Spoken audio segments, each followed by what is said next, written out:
Estamos en Camboya, un país tranquilo, de 17 millones de habitantes. La mayoría de ellos pertenecen a la etnia Jemer y viven según las creencias del budismo Theravada.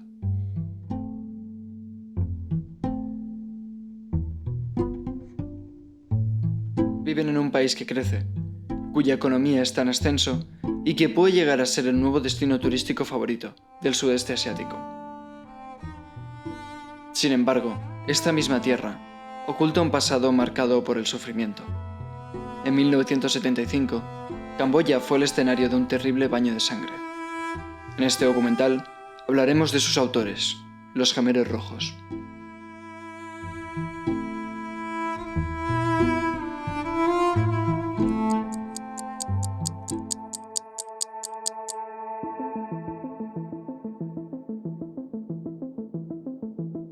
Terminada la Segunda Guerra Mundial, los países que habían participado estaban tan debilitados que no pudieron mantener sus colonias y surgieron movimientos de liberación en países como Camboya. En 1953, los franceses abandonaron el país y así el príncipe camboyano Norodom Sihanouk tomó el poder e impuso una monarquía absoluta. Al mismo tiempo, los efectos de la guerra de Vietnam se extendían por todo el sudeste asiático y en Camboya crecía el descontento.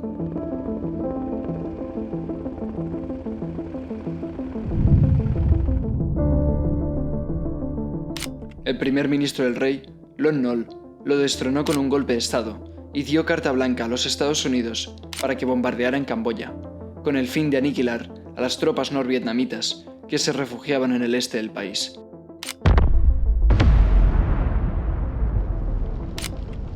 Se estima que lanzaron 108.800 toneladas de artillería sobre la población camboyana, causando numerosas muertes a lo largo de todo el país.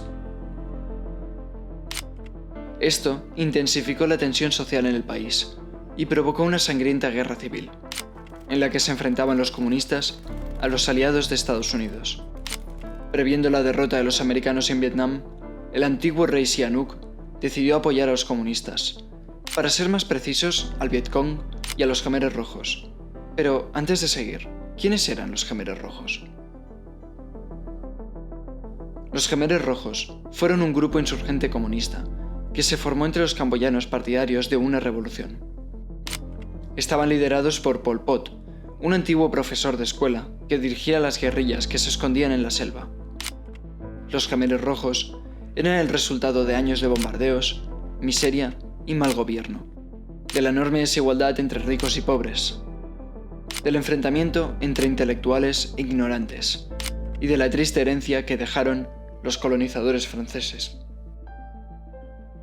La suma de estos factores dio lugar a un nuevo golpe de Estado, esta vez llevado a cabo por los Khmeres Rojos, que se hicieron con el poder en abril de 1975.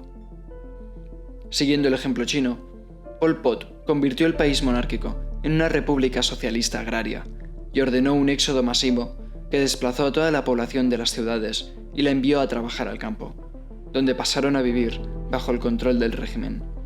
El hambre y el constante trabajo fueron las causas de la mayoría de muertes durante este periodo. Pol Pot decidió erradicar todo aquello que percibía como nocivo para su gobierno. Cerró herméticamente el país a cualquier relación con el extranjero y persiguió a las etnias vietnamita, china, cham, tailandesa y laosiana para exterminarlas. Se dio caza también a todas las personas que tuvieran algún tipo de conexión con el anterior gobierno y a los profesionales, intelectuales y miembros de la orden budista. Para lograrlo, tenía centros de detención especializados. Uno de ellos, el más conocido, fue la prisión S-21.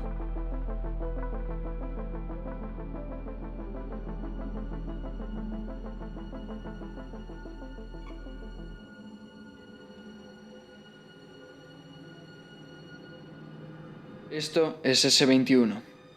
Lo que antes había sido un prestigioso colegio, se convirtió en un centro de tortura de los Khmeres Rojos. Cuando un individuo era sospechoso de traición, lo mandaban a prisión junto con su familia.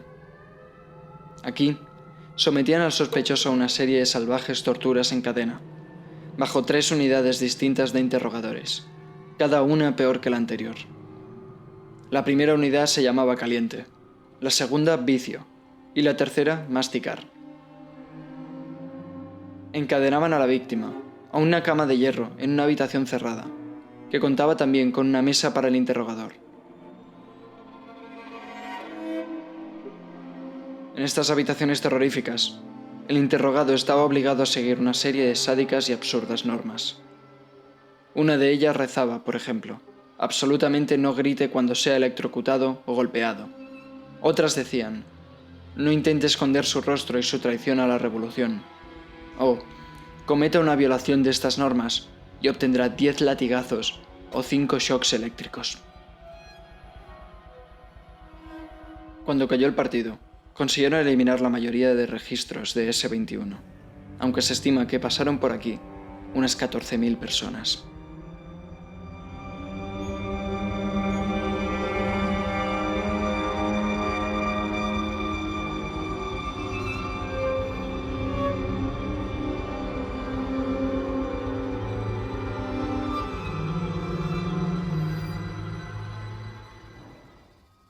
Cuando el sospechoso sobrevivía y era condenado, le mandaban a los campos de la muerte.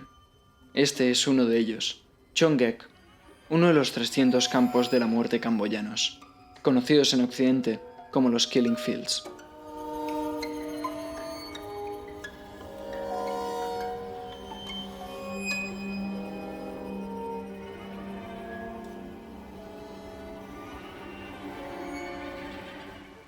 Transportaban a las víctimas hasta aquí en camiones. Lo primero que oían al llegar era el retumbar de la música del partido, que sonaba constantemente para que los habitantes de los alrededores no pudieran oír los gritos. Al no querer malgastar munición, mataban utilizando azadas, palos o hierros. Hoy en día es imposible caminar por esta parcela de tierra sin pisar huesos o dientes de los miles que hay bajo tierra, y que poco a poco las lluvias sacan a la superficie.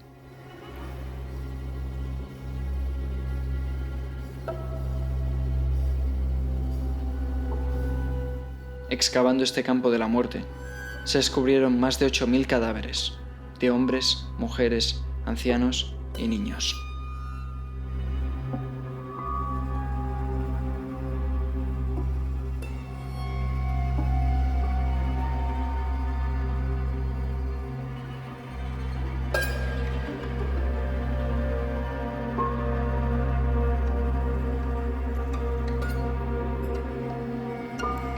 Ahora estamos en la tristemente famosa montaña Nom Sampo, que alberga en su interior una cueva en la que también se ejecutaron a cientos de personas.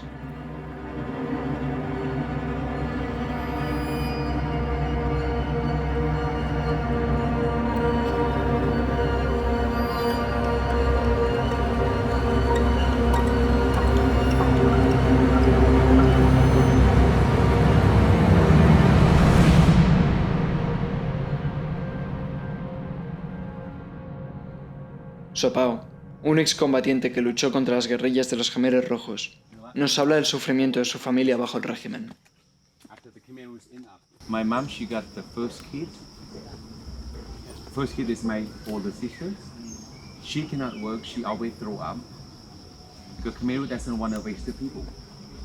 Khmer just want to send everybody to work. They don't want to keep people relaxed, they don't want to waste them. So my mother cannot work. Because every time, because how you say, like the first pregnant, she always sick and throw up, yes, throwing up all the time. And she got pointed. She got her name on the list that she gonna be take to kill by the Khmer Rouge. But my grandparents, my mother parents, they said that no, you should not take her. You should take me instead of taking my daughter. Wow. So that my grandparents, they happy to die instead of killing her daughter. That's my mother. Because my mother have baby, 2 people. My grandfather, my grandmother. They're from my mother. That's why my mother's always shocked, and she every time she come to this part of killing field, she just like lose her control. But if you don't tell this story to kids, I know that we never know what might happen.